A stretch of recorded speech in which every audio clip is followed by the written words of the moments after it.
فرزند رسول صلی اللہ علیہ وآلہ وسلم سلطان عرب والعجم حضرت امام علی ابن موسیٰ رضا علیہ السلام کی ولادت کا جشن پوری دنیا میں مذہبی عقیدت اور احترام کے ساتھ منایا جا رہا ہے۔ آپ 11 ذوالقعدہ 148 ہجری بروز جمعرات مدینہ منورہ میں متولد ہوئے۔ آپ کا سب سے مشہور لقب رضا ہے۔ صابر، رضی، وفی اور ذکی بھی آپ کے القابات میں شامل ہیں۔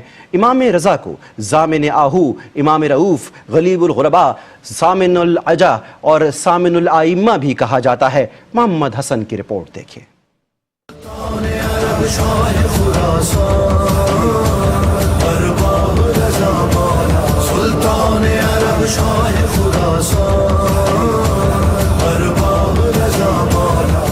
حضرت امام علی ابن موسیٰ الرضا علیہ السلام کی تاریخ ولادت میں اختلاف رائے ہے۔ آپ کی ولادت 11 ذی الحج یا 11 ربیع الاول میں سن 148 ہجری یا 153 ہجری نقل ہوئی۔ اکثر علماء اور مورخین کا کہنا ہے کہ امام رضا سن 148 ہجری کو مدینہ منورہ میں متولد ہوئے۔ آپ کا سب سے مشہور لقب رضا ہے۔ آپ صابر، رضی، وفی اور ذکی کے القابات سے بھی مشہور ہیں۔ امام رضا کو ضامن آہو، امام رؤوف، غریب الغرباء، سامن الحجج اور سامن الائمہ بھی کہا جاتا ہے۔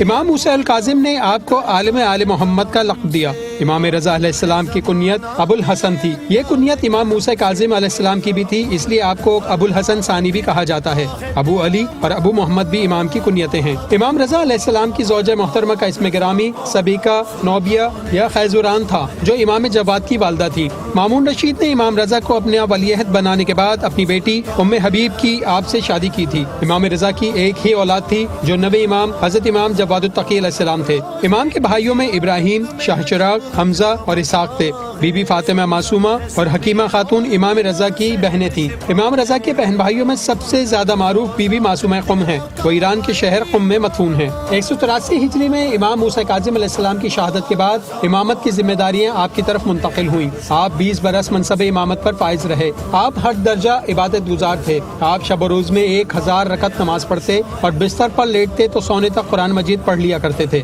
مامون رشید نے امام رضا علیہ السلام کو ولیعہد بنانے کی پیشکش کی تو اس کو قبول کرنا بالکل ویسا ہی تھا جیسا امام موسیٰ کاظم کا جیل خانے میں چلے جانا۔ رجب 200 ہجری کو اہل و عیال کو مدینہ منورہ میں چھوڑ کر خراسان کی جانب روانہ ہوئے۔ اس وقت امام محمد تقی علیہ السلام کا سن مبارک 5 برس تھا۔ مامون نے امام کو ولیعہد سے پہلے خلافت کی پیشکش کی، لیکن امام رضا نے سختی سے انکار کر دیا۔ ولیعہد بننے کی پیشکش بھی ٹھکرائی تو امام کو جان سے مارنے کی دھمکی دی گئی۔ امام رضا نے حالات کو دیکھتے ہوئے ولیعہدی کی پیشکش حکومتی معاملات میں مداخلت نہ کرنے کی شرط پر قبول کی۔ امام رضا کو 55 برس کے سن میں طوس میں انگور میں زہر دیا گیا۔ امام رضا کی شہادت کے بعد مامون نے آپ کو سناباد نامی محلے میں حمید بن قحطبہ طائی کے باغ یا دارالامارہ میں سپرد خاک کیا۔ اس سے پہلے مامون کا باپ ہارون رشید بھی وہاں دفن ہوا تھا، اسی لیے یہ جگہ بقائے ہارونیہ کے نام سے مشہور ہوئی۔ امام رضا کی تدفین کے بعد اسے مشہد الرضا کہا جانے لگا اور آج یہ مشہد مقدس کے نام سے جانی جاتی ہے۔